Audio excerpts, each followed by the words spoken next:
continue with the broadcast this afternoon. And this is a discussion that I've been looking forward to and really am. We are talking about Professor Richard Falk, who is a professor of international law at Princeton University, former UN Human Rights Council Special Rapporteur on occupied Palestine.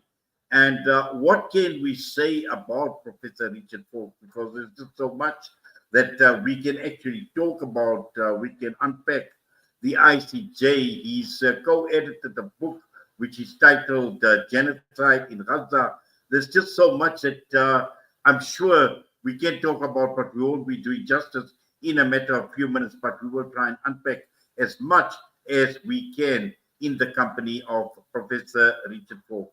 Professor Richard, good afternoon to you from South Africa. Welcome to the show, and I must say it's an absolute pleasure and an honor having you with us right here on Salam Media this afternoon. Thank you so much. I'm very happy to take part in a conversation with you about the ordeal endured by the Palestinian people in recent months, especially those living in Gaza. Yes, I don't even know where to start, Prof, because I know there is just so much you can actually bring to the discussion.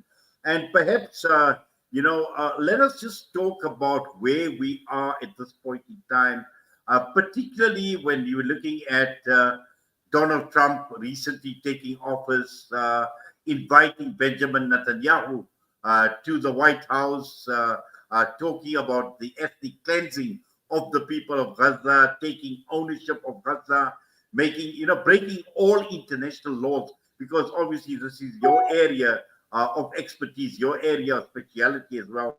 And let's just look at it against international law and what we are seeing, particularly coming out of the US, but coming out of Netanyahu, and just generally, how does this measure up to what international law is all about? Well, I think that one has to acknowledge that the structure of world order that was created by the winners of World War II always gave a certain opportunity to the winners of the war, the veto powers in the UN Security Council, to privilege geopolitics over their obligation to uphold international law. And we should remember that in the war crimes trials held in Nuremberg and Tokyo after World War II, only the crimes of the losers were prosecuted, even though it's arguable that in addition to the Holocaust, the worst crime was the atomic bombing of Hiroshima and Nagasaki. So this was a structure that has permitted very irresponsible geopolitical behavior, particularly by the US after the Cold War and after the collapse of the Soviet Union, when there was no geopolitical balance. At least during the Cold War, there was a sense of balance and a feeling on the part of the West that it had to compromise its colonial and imperial past with acknowledging rights of self-determination and control over natural resources. This disappeared when the Soviet Union collapsed in the early 1990s. And it gave the US the opportunity to choose between promoting a peaceful, more just world or seeking to restore Western dominance over the global South. And unfortunately, it chose the latter course, and we're in that situation at the present time, and it makes a terrible chapter in that development that the US and the so-called democracies of the West all supported a transparent genocide in Gaza over the last year and a half. So we're reaping the issues that are generated by this structure of subordinating international law to geopolitical and strategic interests of the most ambitious states and most powerful countries in the world, and particularly the irresponsible nature of that geopolitical leadership that has been displayed since the 1990s, really, by the United States, and contrasts to a degree with China's emergence as a principal geopolitical rival of the US, and one that is much more responsible in seeking at least international stability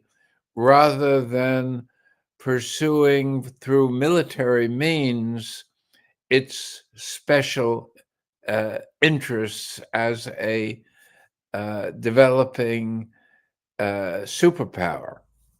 Yes, Professor. In fact, very, very interesting when you speak about instability and about a lack of balance.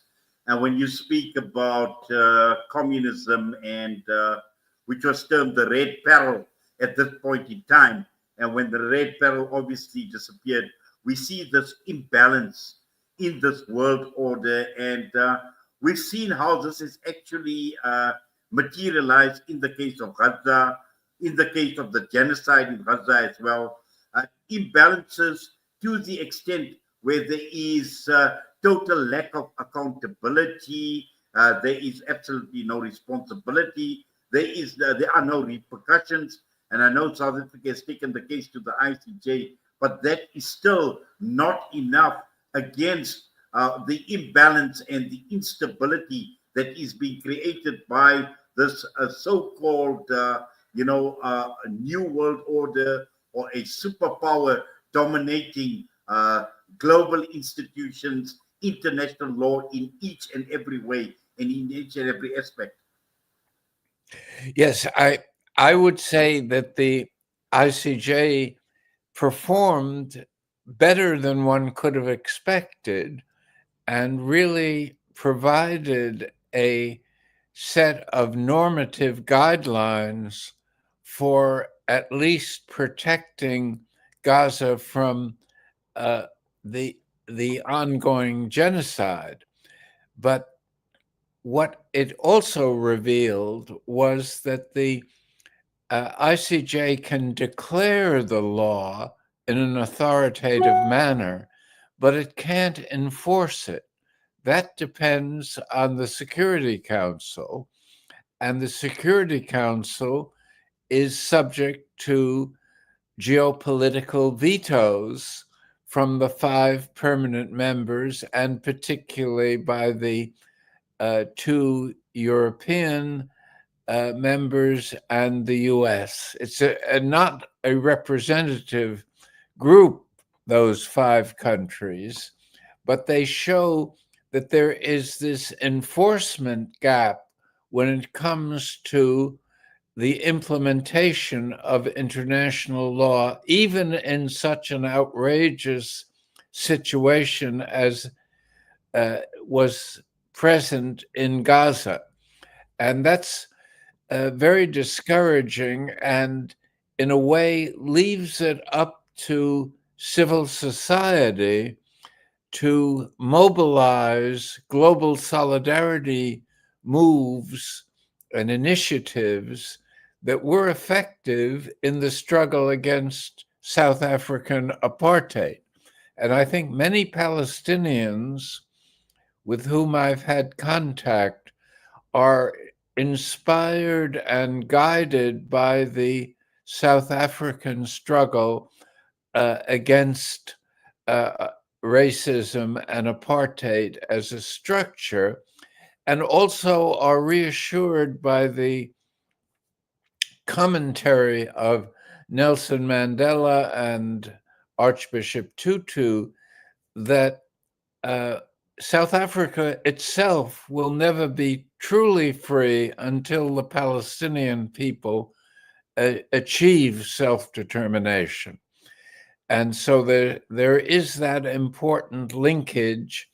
And I think we're now at a stage where it is more broadly realized that without the mobilization of civil society in solidarity with the Palestinian struggle, the structure of international society is not capable of protecting people against the worst of international crimes.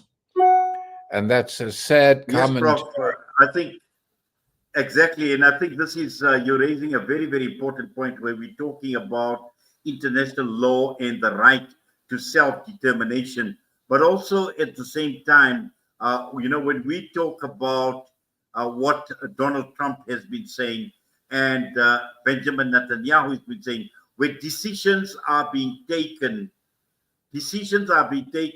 without the people of Palestine. Decisions are being taken on their behalf. We need to ethnically cleanse Gaza. We need to remove people. We need to rebuild. We need to create Gaza. We need to make it the Riviera of the Middle East. And when all these decisions are being taken on behalf of people who are not part of those decisions, Prof. Yes, that's, I think, in a way, the fundamental moral and legal flaw in the way in which international relations has moved to fill the vacuum that was created by the Soviet collapse. And as I tried to say earlier, the US could have had the opportunity to create a more responsible set of institutions and procedures that brought to the fore the obligation of all countries, powerful as well as weak, to respect international law and to instill the ideas of accountability for international crime. I spoke of the enforcement gap. There's also the accountability gap that one cannot impose accountability unless one overcomes this geopolitical way of checking the implementation of justice in international society. And then I would just add to this what I call the complicity gap, and that is holding accountable countries that are complicit with international crimes as the former colonial and British breakaway colonies like North America and Australia, New Zealand were in relation to the Gaza genocide. That kind of complicity should, at the very minimum, have invalidated any US role in determining the future of Gaza. The arrogance of the U.S. as a complicit actor in this worst instance of genocide since World War II, and then having the nerve to propose a punitive outcome that punishes the Palestinians by excluding them from their own homeland and replacing it with a real estate venture to create this mythical Riviera in the Middle East. It's so bizarre and outrageous that it surprises me that it hasn't occasioned more objection from governments in the North as well as in the South. This is a sign of how far from acceptable geopolitical leadership the U.S. has moved since the advent of the Trump presidency.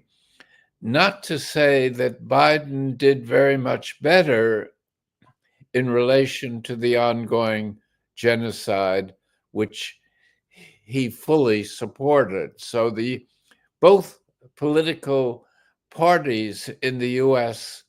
are equally complicit in the crime of genocide and should be held accountable in some way.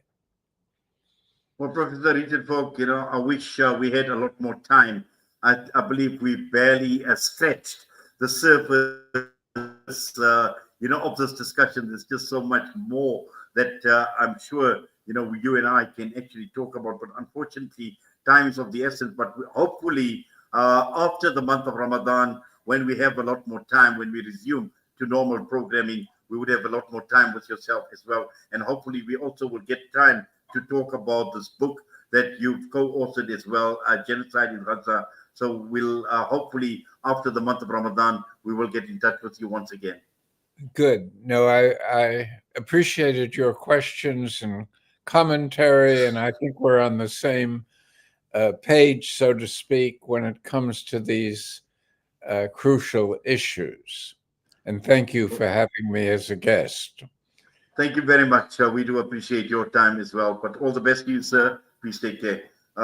Professor Richard Falk was us this afternoon, right here on Assalam Media. And that brings us straight on to linking up with Maulana Yunus Kawanga. And we're heading for the Iftar countdown with Maulana Yunus Kawanga.